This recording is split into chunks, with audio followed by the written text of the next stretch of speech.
If you have enough soldiers, weapons, and money, you can probably invade most countries. It's a grim calculation, but it's often true.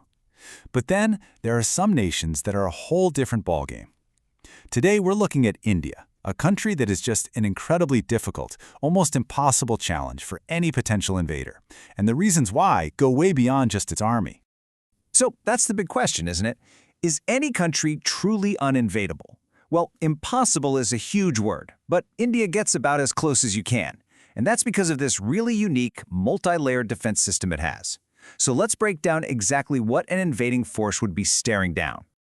All right, here's how we're going to tackle this. We're going to explore this whole challenge through 5 completely distinct layers of defense. We'll start with the most basic and, arguably the most powerful one of all, the land itself.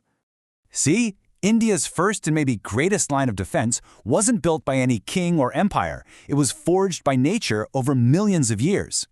We're not talking about man-made walls and forts here. We're talking about mountains, deserts, and jungles that do the job for them.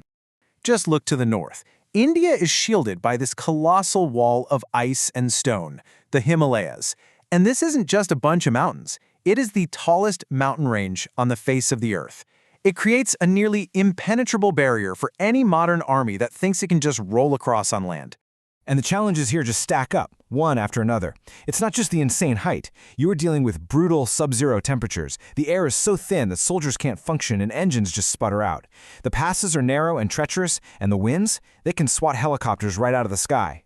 Trying to move a modern army through there is a logistical nightmare, plain and simple. Okay, so what if an invader tries to be clever and just go around the mountains, maybe attack from the west? Well, they run straight into a different kind of killer, the Thar Desert. And out here, the heat itself becomes your #1 enemy, a relentless, scorching force. Try to wrap your head around this number. Temperatures regularly soar past 50 degrees Celsius. That's a blistering 122 Fahrenheit. At that temperature, engines overheat and seize up. Blinding sandstorms can reduce visibility to absolute zero. And your soldiers, they're dehydrating at a terrifying rate.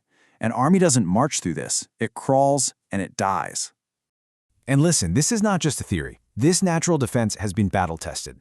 Back in 1971, Pakistan's armored advance was literally stopped in its tracks, and the desert itself played a huge role in that failure. And the natural barriers just keep coming. If you head to the northeast, you run into dense jungles and steep hills, perfect terrain for guerrilla warfare. It's a landscape that famously stopped Japanese forces cold in their tracks during World War II. And then down south, the country is flanked by tall mountain ranges, the Ghats, which act like these huge coastal ramparts, making any kind of large-scale sea invasion incredibly difficult. But okay, let's say against all odds, an invader somehow gets past the geography. Well, that's when they come face to face with the second layer, one of the world's largest and most formidable militaries. The numbers alone are just staggering. We are talking about over 1 million active duty soldiers, and they're backed up by a massive pool of reserve forces. That gives them a depth of manpower that very, very few nations on Earth can even hope to match. But here's the real kicker. This is not just a large army on paper. This army has been forged in fire. They have direct, hands-on combat experience in every single one of those brutal terrains we just discussed. From fighting on the world's highest battlefields on glaciers, to sweltering deserts, to dense jungles. This makes them uniquely adaptable and incredibly resilient. So, what if a conventional war isn't the plan? What if an enemy thinks bigger? Well, that brings us to the third layer of defense. This is the one that changes the entire strategic calculation and raises the stakes to a level that's almost unimaginable. India has what's known as a nuclear triad. In simple terms, what that means is they have a guaranteed ability to launch a nuclear counterattack from land, from the air, and from the sea. It ensures that even if they are somehow hit first, retaliation isn't just possible, it's inevitable. And this is not a theoretical capability. By land, they've got the Agni series of ballistic missiles. From the air, jets like the Sukhoi Su-30 can deliver a nuclear payload. But the real game changer is at sea, the INS Arihant. It's a nuclear-powered submarine that can hide in the depths of the ocean, totally undetected, ready to strike back at any moment. It is the ultimate insurance policy, the ultimate checkmate. All right, now for the fourth layer. And I want you to imagine the absolute impossible for a second. An invasion force gets past the geography, somehow defeats the military, and avoids a nuclear war. You might think the invasion is over, but the war? Oh, the war has just begun. The real challenge of occupation is where the true impossibility lies.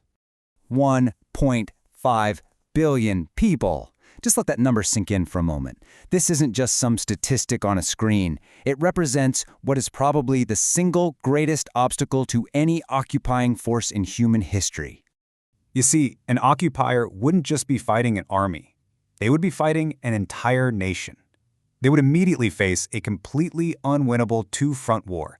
On one side, military remnants. On the other, a civilian population of millions engaged in resistance, protests, and insurgency. No modern power could possibly sustain an occupation on that scale. And that brings us to the fifth and final layer, because in our modern hyper-connected world, no invasion happens in a vacuum. In India, well, India is one of the most connected nations on the entire planet. Think about it.